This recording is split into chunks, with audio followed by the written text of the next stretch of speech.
कि दर्पण जो है प्रतिबिंब किस तरीके से बनाते हैं, और दर्पण में जैसे ये कलछुल है, ये भी दर्पण की तरह व्यवहार करती है। इसमें एक तरफ में हमारा चेहरा उल्टा दिखता है और एक तरफ में सीधा दिखता है। ऐसा क्यों होता है ना? इसके पीछे कारण क्या है? ठीक है, वास्तविक प्रतिबिंब क्या होते हैं, आभासी प्रतिबिंब क्या होते हैं, है ना? इस पर भी हम थोड़ा सा पड़ताल करेंगे इसकी। ठीक है, तो गोली दर्पण अगर हम लोग देखें तो गोली दर्पण कल हम लोग दो तरह के देखे थे। कितने तरह के? दो तरह के। एक अवतल, क्या देखे थे? अवतल। और दूसरा क्या देखे थे? उत्तल। ठीक है, उत्तल का पृष्ठ कैसा होता है? आइए, उत्तल का पृष्ठ उभरा होता है। उत्तल का पृष्ठ कैसा होता है? उभरा होता है। और अवतल का कैसा होता है? गहरा होता है। ठीक है ना? इसका जो चमकदार पृष्ठ होता है वो गहरा होता है। ठीक है, अब इसको हम इस पर जब प्रकाश की किरणें टकराती हैं, दर्पण के पृष्ठ पर जब प्रकाश की किरणें टकराती हैं तो क्या होता है, थोड़ा सा इसको हम लोग देखेंगे। आई हैव टू बॉल्स, मेरे पास दो गेंदें हैं छोटी छोटी, और मेरे पास एक तावा भी है जिसमें रोटी बनती है, मैं घर से लाया हूं, है ना? ये दो बाल दो गेंदों की तरह हैं, एक किरणों की तरह है। प्रकाश की किरणें किस तरीके से, आ जाइए, दूसरे का चश्मा मत लगाइए, ठीक है। अब ये देख लीजिए, ये तावा का एक गहरा भाग है, तावा का एक गहरा भाग है जिसको मैंने यहाँ पर ऊपर की ओर रखा हुआ है, और ये दो गेंदें हैं, ये दो प्रकाश की किरणें हैं जो सीधे इस तवे पर समांतर, माने दूर से आ रही हैं, समांतर आपतित हो रही हैं। ये प्रकाश की दो किरणें हैं, देख रहे हैं? क्या हुआ, क्या देखा आपने? What you have observed, क्या हुआ? फिर एक बार देखिए, है ना? पीछे वाले खड़े हो जाएं अगर उनको दिखाई न दे तो। ये अवतल पृष्ठ है, कैसा पृष्ठ है? अवतल, है ना? ये अवतल गहरा तल है ना? जिसको आपने कल पढ़ा था थोड़ा सा, ठीक है? इस पर जब प्रकाश की किरणें गिरती हैं तो किस तरीके से व्यवहार करती हैं, एक बार फिर से देखिए। ये प्रकाश की किरणें जब गिरती हैं तो फिर गिरने के पश्चात ये एक दूसरे को काटती हैं। काटती हैं क्या? आपने देखा? Very good. आप दोनों गेंद फिर से ले लीजिए, हाँ, वहां से बढ़ा दीजिए। अब मैंने इस तवे का पृष्ठ, मैडम आइएगा, नहीं आइए ना, और अच्छा रहेगा आप आएंगे तो। ये तवे का उभरा हुआ पृष्ठ है, तवे का कैसा पृष्ठ है? उभरा हुआ पृष्ठ है। अब हम देखेंगे कि ये किस तरीके से व्यवहार करता है ना? तवे का उभरा हुआ पृष्ठ माने उत्तल है, ये कैसा तल है? उत्तल, है ना? एक प्रकाश से समांतर प्रकाश किरणों के प्रति कैसा व्यवहार करता है? क्या इसमें गिरने वाली प्रकाश की किरणें एक दूसरे को काटती हैं? नहीं काटती हैं। Very good. अलग अलग यहाँ जब गिरती हैं तो ये दूसरी दिशा में चली जाती हैं।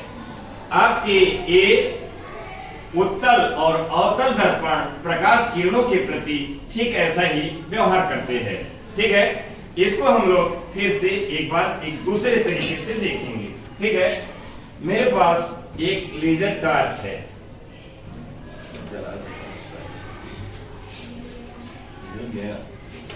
देवी का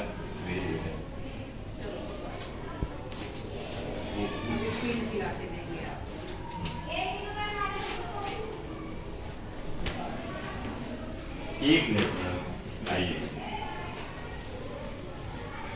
ये मेरे पास दो लेजर टॉर्च हैं, आप लोग इससे परिचित होंगे, है ना?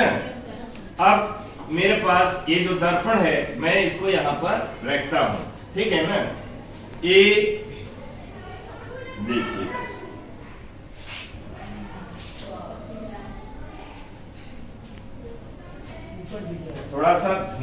कम हो गया है ना।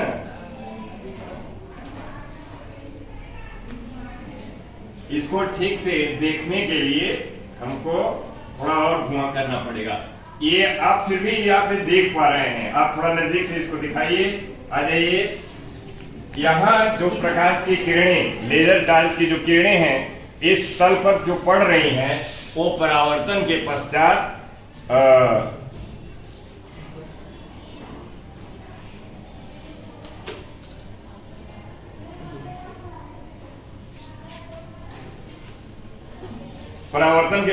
किस तरीके, किस दिशा में जा रही हैं? ये फैल जा रही हैं। क्या हो रही हैं?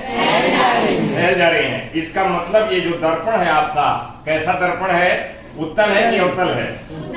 उत्तल है। इसने प्रकाश की किरणों को अपसरित कर दिया है, फैला दिया है ना? क्या कर दिया? फैला दिया। ठीक है, अब हम लोग एक और दर्पण लेते हैं। ठीक है, ये इसमें देखते हैं।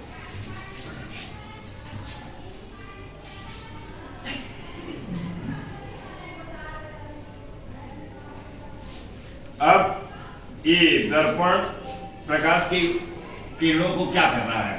ये एक दूसरे को पास ला रहा है। क्या कर रहा है? पास ला रहा है ना? थोड़ा और धुआं होता तो ये और बेहतर से दिखता है ना।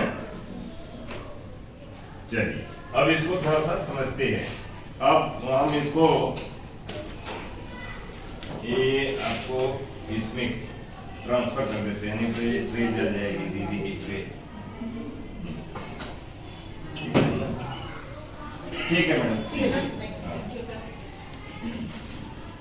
अब आप देखिए यहाँ पर, अब हम इसको जो आपका दर्पण है ना, कल मैंने इसके बारे में आपको बताया था कि ये जो दर्पण होता है, इसके अगर पिछले भाग पर इस तरीके से पेंट पोत दिया जाता है और ये गहरा वाला पृष्ठ इसका एक चमकदार होता है, तो ये अवतल दर्पण कहलाता है।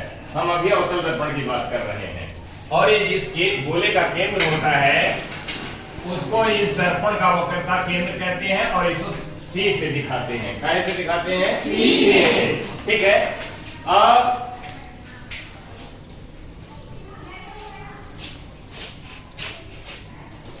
ये प्रकाश की किरणों को एक जगह फोकस कर रहा है, केंद्रित कर रहा है ना? ये अवतल दर्पण है। ठीक है, तो ये कहाँ केंद्रित करता है? ये अपने फोकस बिंदु पर केंद्रित करता है। कहाँ करता है? हाँ, अवतल दर्पण जिस बिंदु पर प्रकाश की किरणों को केंद्रित करता है वो फोकस बिंदु कहलाता है। क्या कहलाता है? फोकस बिंदु। और ये फोकस बिंदु कल मैंने आपको बताया था कि इस वक्रता जो केंद्र के दर्पण के से जो दूरी होती है, यानी कि वक्रता त्रिज्या ये कहलाती है इस दर्पण का, है ना? इसकी आधी होती है, आधी जगह पर ये फोकस बिंदु होता है। इसको हम लोग यफ से दिखाते हैं। कैसे दिखाते हैं? यफ से। और यफ और सी, और यहाँ ये एक बिंदु होता है दर्पण के बीचों बीच, इसको कहते हैं दर्पण का ध्रुव। क्या कहते हैं? हाँ, इन तीनों बिंदुओं को एक मिलाने वाली सीधी रेखा मुख्य अक्ष कहलाती है। क्या कहलाती है? कल इसके बारे में चर्चा हुई थी हम लोगों की, है ना?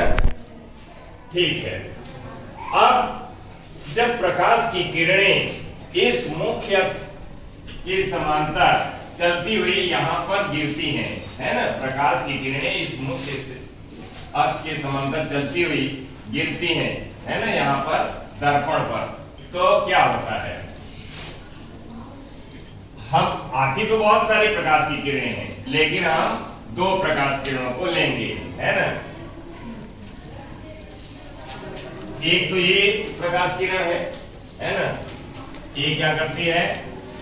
यहां से चली तो ये जब ये टकराती है तो ये यहां से निकलती है, इधर से ये चली तो यहाँ टकराएगी, ये भी यहाँ से निकलेगी, है ना? प्रकाश की किरण ये जब वस्तु बहुत दूर होती है, इसको हम लोग देखेंगे फिर, है ना? कैसे प्रतिबिंब बनते हैं। ठीक है, ये वाली चली यहाँ टकराई तो ये इस तरीके से है। ये सब कहाँ मिलती हैं? इसके फोकस बिंदु पर। आपने मिलते हुए देखा था ना अभी। माने अगर कोई वस्तु बहुत दूर है तो इसमें प्रतिबिंब बनता है। कहाँ बनता है? फोकस बिंदु पर बनता है। कहाँ बनता है? फोकस बिंदु पर। ये अगर वस्तु अवतल दर्पण के सामने बहुत दूर है तो उससे आने वाली प्रकाश की किरणें इस मुख्य अक्ष के समांतर हो जाती हैं और टकराने के पश्चात ये फोकस से होकर के गुजरती हैं। कहाँ से गुजरती हैं? फोकस से। और यहीं पर एक दूसरे को जब काटती हैं, है ना, तो जहां पर ये प्रकाश किरणें काटती हैं वहां पर वस्तु का वास्तविक प्रतिबिंब बनता है। कैसा बनता है? वास्तविक। हाँ, वास्तविक प्रतिबिंब उसे कहते हैं जिसको हम लोग यहाँ एक कागज का पर्दा रख दें तो हमको उस वस्तु का प्रतिबिंब दिख जाएगा। क्या दिख जाएगा? प्रतिबिंब वस्तु का, है ना। बिल्कुल सेम टू सेम हम दिखाएंगे आपको, ठीक है। और ये प्रतिबिंब वास्तविक होगा और लेकिन ये उल्टा होगा। कैसा होगा? उल्टा। हाँ, उल्टा बनता है। आपका प्रतिबिंब जो इस समतल दर्पण में बनता है वो सीधा बनता है। कैसा बनता है? सीधा बनता है।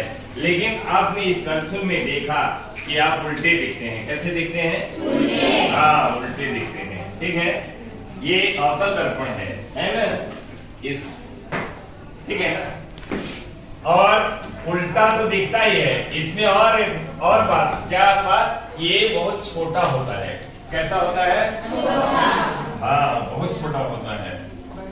जितना दूर वस्तु उतना छोटा प्रतिबिंब। ये छोटा होता है जब वस्तु बहुत दूर हो अवतल दर्पण के सामने, ठीक है ना। उल्टा, है ना। जितना दूर ले जाएंगे उतना छोटा ये हमको इसमें प्रतिबिंब होना तुम्हारा लक्ष्य बनेगा ये। लेकिन ये पर्दे पर हमको मिल जाएगा, है ना। इसलिए वास्तविक होगा, उल्टा होगा, छोटा होगा, ठीक है। और एक इधर बनेगा, वस्तु की ओर ही बनेगा। इधर से वस्तु, इधर वस्तु है और इसका प्रतिबिंब इधर ही बन रहा है। समतल दर्पण में कहाँ बन रहा था? इसमें उधर बन रहा है प्रतिबिंब, है ना। कि इधर है, आप उधर बन रहा है, उल्टी दिशा में, है ना।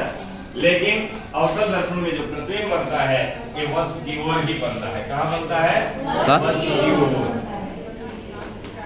वस्तु की ओर, ठीक है। अब जैसे जैसे वस्तु इसके नजदीक आती है अवतल दर्पण की ओर, तो परिस्थितियां क्या होता है? जब वस्तु ठीक ये वक्रता केंद्र के पीछे हो, है ना। इसमें वस्तु के लिए हम एक मोमबत्ती लेते हैं, है ना। यहीं पर एक मोमबत्ती रखते हैं। क्या होता है ये देखते हैं। यहाँ पर हमने एक छोटा सा दर्पण बना दिया, है ना, अवतल दर्पण, ठीक है। इसका एक मुख्य अक्ष बना दिया, ये इसका वक्रता केंद्र हो गया, ये इसका फोकस बिंदु हो गया, ये दर्पण का ध्रुव हो गया, ठीक है ना। मैंने मोमबत्ती यहाँ पर रख दी, मोमबत्ती को A और B नाम दे दिया।